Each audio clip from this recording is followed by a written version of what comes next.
Hello everyone, क्या हाल चाल है आप सभी के। उम्मीद करते हैं सब अच्छे से होंगे, मस्त होंगे। तो आज हम लोग क्लास नाइन्थ, ठीक है, क्लास नाइन्थ के सिलेबस को डिस्कस करने वाले हैं कि आपके सिलेबस में आपको मैथ्स के पेपर में क्या क्या पढ़ना है। ठीक है, मैथ्स जो आपका पेपर है उसमें आपको नाइन्थ के लिए क्या क्या आपको चीज़ों को पढ़ना है, तो वो आज जानेंगे। ठीक है, जैसा कि आपको पता होगा कि आपको 80 मार्क्स का आपका एक्सटर्नल एग्जाम होता है और 20 मार्क्स का आपका इंटरनल एग्जाम होता है।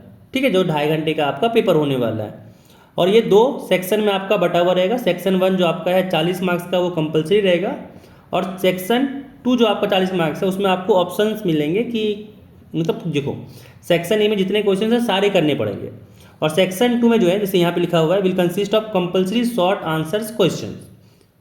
ठीक है, कि जो भी क्वेश्चन है वो सारे कंपलसरी हैं, लेकिन सेक्शन 2 जो आपका 40 मार्क्स का रहेगा उसमें 7 क्वेश्चन दिए रहेंगे जिसमें से आप कोई भी 4 आपको बनाने हैं। ठीक है, चलिए अब बात करा जाए सिलेबस में कि क्या क्या आपको पढ़ना है। तो पहला जो आपको है वो है प्योर अर्थमेटिक। ठीक है, प्योर अर्थमेटिक में आपको 2 चीज़ें पढ़नी है, रैशनल एंड इरेशनल नंबर्स। ठीक है, कि रैशनल इरेशनल नंबर क्या होता है, रियल नंबर में कैसे मतलब नंबर सिस्टम में इसको कैसे रिप्रेजेंट करते हैं, सर्ट्स क्या होता है, रेशनलाइजेशन कैसे करते हैं। ठीक है, फिर एक्सप्रेशन को सिंप्लीफाई कैसे करते हैं, जैसे रैशनलाइजिंग मेथड, डिनोमिनेटर। तो वही आपको बोला जा रहा, साथ ही साथ है कि रैशनल नंबर और इरेशनल नंबर को हम नंबर लाइन पे रिप्रेजेंट कैसे करते हैं। और आगे जो चीज़ें हैं वो है कि √2, √3, √5 जैसे नंबर को कैसे प्रूव करते हैं कि ये इरेशनल नंबर है। ठीक है, ये आपका प्योर अर्थमेटिक है। नेक्स्ट जो आपका है वो है कमर्शियल मैथमेटिक्स। ठीक है, कमर्शियल मैथमेटिक्स में आपको पढ़ना होता है कंपाउंड इंटरेस्ट और इसमें आपको पढ़ना होता है, ठीक है, कि रिपीटेड सिंपल इंटरेस्ट कंप्यूटेशन जो वो होता है कंपाउंड इंटरेस्ट। ठीक है, आगे आपको करना है कि use of this in computing amount over a period of 2 और 2 और 3 ईयर्स। अगला है कि यूज ऑफ फार्मूला, जो आपका फार्मूला होता है अमाउंट का कि प्रिंसिपल, मतलब ये जो फार्मूला आपका है कंपाउंड इंटरेस्ट के लिए कि अमाउंट होता है प्रिंसिपल 1 + R/100 पावर n। ये एक फॉर्मूला जो यहाँ पे दिया गया है ये है। ठीक है, और साथ ही साथ जो कंपाउंड टेस्ट हो जाएगा वो हो जाएगा अमाउंट माइनस प्रिंसिपल। तो ये चीज़ आपको यहाँ पे इसमें पढ़ना है कंपाउंड इंटरेस्ट में। ठीक है, अब जो इसका नेक्स्ट यहाँ पे है अगला चीज़ यहाँ पे है अलजेब्रा। थर्ड आपका यहाँ पे है अलजेब्रा। ठीक है, अलजेब्रा आपको क्या पढ़ना है, तो उसमें आपको एक्सपेंसेस पढ़ने हैं, जैसे a + b का होल स्क्वायर क्या होता है, a - b का होल स्क्वायर क्या होता है, साथ ही साथ a + b का होल क्यूब, a - b का होल क्यूब क्या होता है। फिर ये सारे जो फॉर्मूले यहाँ पे लिखे हैं ये चीज़ पढ़ने हैं। साथ ही दूसरा इसमें है वो है फैक्टराइजेशन। सेकेंड चैप्टर जो अलजेब्रा में है वो है फैक्टराइजेशन कि a² - b² का फैक्टराइजेशन क्या होगा, फिर a³ + b³ या a³ - b³ का फैक्टराइजेशन क्या होगा, फिर ये क्वाड्रेटिक जो आपके यहाँ पे हैं इसका फैक्टराइजेशन कैसे करेंगे। थर्ड चैप्टर जो आपका है यहाँ पे है साइमल्टेनियस लीनियर इक्वेशंस इन 2 वेरिएबल। ठीक है, फिर इसको सॉल्व कैसे करते हैं, इसको सॉल्व करने के मेथड होते हैं 3 जो आपको पढ़ने हैं, एलिमिनेशन मेथड, सब्स्टिट्यूशन मेथड, साथ ही साथ क्रॉस मल्टीप्लिकेशन मेथड। ठीक है, और फिर नेक्स्ट जो आपका इसमें पढ़ना है कि solving simple problems bye framing appropriate equations, मतलब वर्ड प्रॉब्लम। ठीक है, पहले बनाओ आप इक्वेशन फिर सॉल्व करो। नेक्स्ट जो इसमें पढ़ना है आपको अलजेब्रा में वो है इंडिसेस एंड एक्सपोनेंट्स। ठीक है, कि handling positive, fractional, negative and zero indices. ठीक है, फिर यहाँ पे कुछ फॉर्मूले जो लॉज है वो उसको याद करके आपको पढ़ना है। नेक्स्ट आपका इसमें लॉगरिथम्स है, ये आपको पूरा न्यू चीज़ें मिलेगी आपको देखने को, लॉगरिथम्स। ठीक है, और फिर यहाँ पे ये इसका एग्जाम्पल टाइप जो आपको दिया हुआ है कि इसको कैसे हम लॉग में लिख सकते हैं, ये सारी चीज़ें आपको यहाँ पे पढ़नी है। नेक्स्ट जो आपका आता है 4th पार्ट में जो आपका है वो है ज्योमेट्री। ठीक है, ज्योमेट्री में आपको ट्रायंगल्स, पहला जो चैप्टर मिलेगा उसमें ट्रायंगल्स है जिसमें आपको कॉन्ग्रुएंसी पढ़ना होता है। ठीक है, जिसमें 4 केसेस आपको पढ़ने होते हैं मेनली। ये जो SSS है मतलब साइड से कॉन्ग्रुएंसी प्रूव करना, साइड एंगल साइड से, AAS से मतलब एंगल साइड से, अगला है RHS। ठीक है, राइट एंगल, हाइपोटेनियस और साइड से प्रूफ करना। ठीक है, इसमें आपको कॉन्ग्रुएंसी प्रूफ करना है ट्रायंगल में।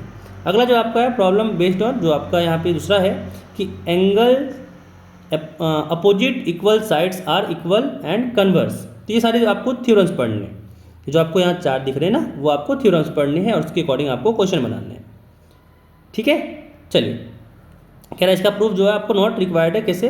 मिड पॉइंट थ्योरम जो आपका है उसको पढ़ना है, उसके कन्वर्स पढ़ने हैं, ठीक है, इक्वल इंटरसेप्ट थ्योरम पढ़ना है, और सारी चीज़ें यहाँ पे जो आपका है ये कि proof and simple application of mid point theorem and it's converse. Next आपका है कि इक्वल इंटरसेप्ट थ्योरम, इसका प्रूफ पढ़ना है, साथ ही साथ सिंपल एप्लीकेशन पढ़ने हैं इसके। नेक्स्ट जो आपका इस सिलेबस में है वो है पाइथागोरस थ्योरम, ये इंपॉर्टेंट है। ठीक है, तो ये चीज़ आपको है। नेक्स्ट आपका है रेक्टिलिनियर फिगर्स, ठीक है, जिससे पैरेललोग्राम। तो यहाँ पे जो आपका थ्योरम है कि both pairs of opposite sides equal होता है, both pairs of opposite angles equal होता है, तो ये सारी चीज़ें आपको यहाँ पे पढ़नी है इसमें।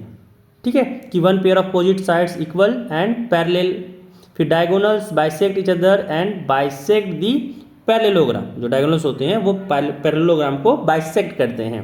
अगला है रोम्बस, जो कि स्पेशल केस है पैरेललोग्राम का। अगला है रेक्टेंगल। तो ये सारी चीज़ें आपको इसमें पढ़नी है। नेक्स्ट आपका आता है कंस्ट्रक्शंस ऑफ पॉलीगॉन्स, ठीक है, पॉलीगॉन्स का कंस्ट्रक्शंस एंड इसके भी प्रॉब्लम प्रूफ हैं, use of areas theorem on parallelograms, फिर ये सारे थ्योरम आपके इसमें आएंगे जिसको आपको प्रूफ करना है। थर्ड जो आपका इसमें है ये है सर्कल। ठीक है, सर्कल भी आपका एक इंपॉर्टेंट चैप्टर है। इसमें आपका पहला है कॉर्ड प्रॉपर्टीज, ठीक है, जो आपको यहाँ पर दिया गया है कि एक straight line drawn from the centre of a circle to bisect a chord which is not a diameter is at right angles to the chord. ठीक है, ये जो आपका थ्योरम, इसको प्रूफ वगैरह सब चीज़ करना है। ठीक है, तो ये सारे थ्योरम आपको इसमें पढ़ने जो यहाँ पे दिख रहा होगा, जिसको प्रूफ के साथ याद रखना होगा, आपके एग्जाम में भी पूछे जाते हैं। ठीक है, जैसे एक इंपॉर्टेंट थ्योरम ये भी होता है कि equal chords are equidistant from the centre. Next आपका है arc and chord properties. Fifth जो आपका चैप्टर है वो है स्टैटिस्टिक्स। ठीक है, स्टैटिस्टिक्स में आपको mean, median and ungroup data का चीज़ें आपको पढ़नी पड़ेगी। फिर आपको मॉड पढ़ना पड़ेगा, क्लास साइज क्या होता है, ग्रुप डाटा क्या है, फ्रीक्वेंसी टेबल क्या है। ठीक है, तो ये सारी चीज़ें आपको इसमें पढ़नी है। फिर फ्रीक्वेंसी पॉलीगॉन बनाने हैं आपको इसमें, तो ये सारी चीज़ें आपको इसमें पढ़नी है। अगला जो आपका 6 में है वो है मेंसुरेशन। मेंसुरेशन में आपको एरिया, पेरीमीटर जो है ट्रायंगल का वो पढ़ना है, क्वाड्रिलेटरल का पढ़ना है, फिर सर्कल का एरिया, सरकमफेरेंस पढ़ना है, एंड क्यूब और क्यूबॉइड्स का आपका सरफेस एरिया और वॉल्यूम पढ़ना है। ठीक है, इसका जो पार्ट्स यहाँ पे दिया गया है कि एरिया और पेरीमीटर क्या होता है, इसमें आपको हेरोन्स फार्मूला भी पढ़ना है। ठीक है, साथ ही साथ क्वाड्रिलेटरल्स के लिए हेरोन्स फार्मूला का यूज करके आपको एरिया निकालना है। नेक्स्ट जो इसमें आपका आता है सर्कल। सर्कल में आपको पढ़ना है भाई, बताएं एरिया, सरकमफेरेंस, फिर डायरेक्ट एप्लीकेशन जो आपको प्रॉब्लम में लगेंगे वो आपको पढ़ना है। नेक्स्ट जो आपका वॉल्यूम, अगर बात करा जाए सरफेस एरिया और वॉल्यूम में, वो आपको 3D सॉलिड्स जैसे क्यूब और क्यूबॉइड पढ़ना है। ठीक है, चलिए नेक्स्ट आपका जो इसमें है वो है ट्रिग्नोमेट्री। ये भी आपका इंपॉर्टेंट चीज़ है। ट्रिग्नोमेट्री में आपको पढ़ना है ट्रिग्नोमेट्रिक रेशियोज होता क्या है, जैसे साइन, कोसाइन, जो आपको लिखा गया है कि साइन, कॉस, टेंजेंट को टेन कहते हैं, तो ये सारी चीज़ें आपको पढ़ना है। फिर उसके रेसिप्रोकल्स भी पढ़ने, जैसे कि सेक, कॉसेक, कॉट, ये सारी चीज़ें आपको पढ़नी है। फिर ट्रिग्नोमेट्रिक रेशियोज के स्टैंडर्ड एंगल्स पे वैल्यूज क्या होते हैं, जैसे 0, 30, 45, 60 और 90 डिग्री पे साइन, कॉस, टेन, और जो इसके रेसिप्रोकल्स हैं उसके वैल्यूज कितने होते हैं। ठीक है, अगला आपका आएगा simple 2D problems involving one right angle triangle. जैसे कि मान लो एक पहाड़ जो आपका हाइट 50 मीटर की हाइट पे है, और यहाँ से अगर कहा जाए कि ये जो डिस्टेंस है, ठीक है, ये डिस्टेंस आपको 10 मीटर दे दिया है, तो कह रहा है यहाँ से लेके यहाँ तक का डिस्टेंस क्या होगा, ऐसी चीज़ें। ठीक है, तो ये ऐसी चीज़ें यहाँ पे पढ़नी है। नेक्स्ट आपको यहाँ पे कॉम्प्लीमेंट्री एंगल्स पढ़ने हैं कि साइन 90 माइनस थीटा जो होता है वो साइन थीटा होता है, कॉस 90 माइनस थीटा जो होता है वो साइन थीटा होता है, वैसे ही sine 90 minus theta cos theta होता है। तो ये सारी चीज़ें आपको इसमें ट्रिग्नोमेट्री में पढ़नी है। अगला जो आपका आता है इसमें कोऑर्डिनेट ज्योमेट्री। ठीक है, जैसे कार्टेशियन सिस्टम क्या होता है। ठीक है, फिर पॉइंट्स को कैसे हम लोग प्लॉट करते हैं। दूसरा आपका इसमें आ जाएगा, ठीक है, कि solving simultaneous linear equation in 2 variable, जो ग्राफिकली आपको इसमें सॉल्व करना पड़ेगा। फिर डिस्टेंस बिटवीन 2 पॉइंट्स, ठीक है, जो डिस्टेंस फार्मूला आपने पढ़ा होगा, आई थिंक नहीं पढ़ा होगा तो आप उसमें पढ़ोगे डिस्टेंस फार्मूला, जिसके आपको 2 पॉइंट के बीच यहाँ से लेके यहाँ तक का डिस्टेंस अगर निकालना है तो कैसे निकाला जाता है वो आप यहाँ पे सीखोगे। ठीक है, इसके फिर आपको पार्ट बताया गया है कि डिपेंडेंट एंड इंडिपेंडेंट वेरिएबल्स पढ़ेंगे, फिर आपको ऑर्डर पेयर्स पढ़ना है, फिर coordinates of points and plotting them in the Cartesian plane, कि कैसे उसमें प्लॉट करेंगे वो पढ़ना है। फिर आपको साइमल्टेनियस लीनियर इक्वेशन का ग्राफिकली सॉल्यूशन निकालना है, साथ ही साथ इसमें डिस्टेंस फॉर्मूला पढ़ना है। ठीक है, फिर ये आपके कंप्लीट सारे चैप्टर्स यहाँ पे हो गए। फिर यहाँ पे वही बोला जा रहा है कि इंटरनल असेसमेंट कैसे करा जाएगा, वो सारी चीज़ें हैं। तो आई होप आपको समझ में आया होगा कि आपको कितनी सारी चीज़ें पढ़नी है। यहाँ पे देखने में आपको 8 लग रहा है, बट चैप्टर्स बहुत सारे होंगे, ध्यान रखिएगा इस चीज़ को। ठीक है।